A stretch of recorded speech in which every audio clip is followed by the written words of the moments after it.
আমি এখন তোমাদেরকে এই পাতাটি সেলাই করে দেখাবো। আসসালামু আলাইকুম সবাইকে। দেখো, প্রথমে আমি হাতার মুহুরির কুচিটা সেলাই করে নিচ্ছি। সেলাই করে নেওয়ার পরে আমার হাতার গ্যাস ছিল 10 ইঞ্চি। তারপরে আমি যে 10 ইঞ্চি একটি প্লেট নিয়ে 1 ইঞ্চি চড়া আর লম্বা ছিল ফেস্টিংটার আমার 10 ইঞ্চি।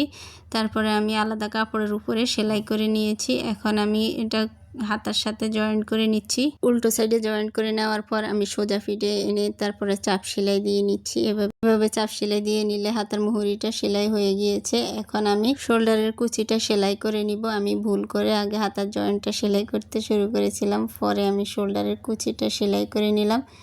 এই যে দেখো, এখন আমি শোল্ডারের কুচিটা সেলাই করে নিব। তারপরে আমি হাতার জয়েন্টটা সেলাই করে নিব। আমার ভিডিওটা যদি তোমাদের কাছে ভালো লেগে থাকে লাইক, কমেন্ট, শেয়ার এবং ফলো করে দিবা। আর এই ধরনের নতুন নতুন ডিজাইন পেতে আমার পেজের সাথে যুক্ত হয়ে যাবে। আর হাতার ডিজাইনটা তোমাদের কাছে কেমন লাগে সেটাও কমেন্টের মাধ্যমে জানাতে পারো। আমি মুহুরিতে প্লেটটা একটু চিকন করে দিয়েছি, তোমরা চাইলে চড়া করেও দিতে পারো স্কিনের যে হাতাটা আছে সেরকম করে। আর যারা এখন পর্যন্ত আমার পেজের সাথে যুক্ত হয়ে আছো তোমাদের সবাইকে ধন্যবাদ জানাচ্ছি।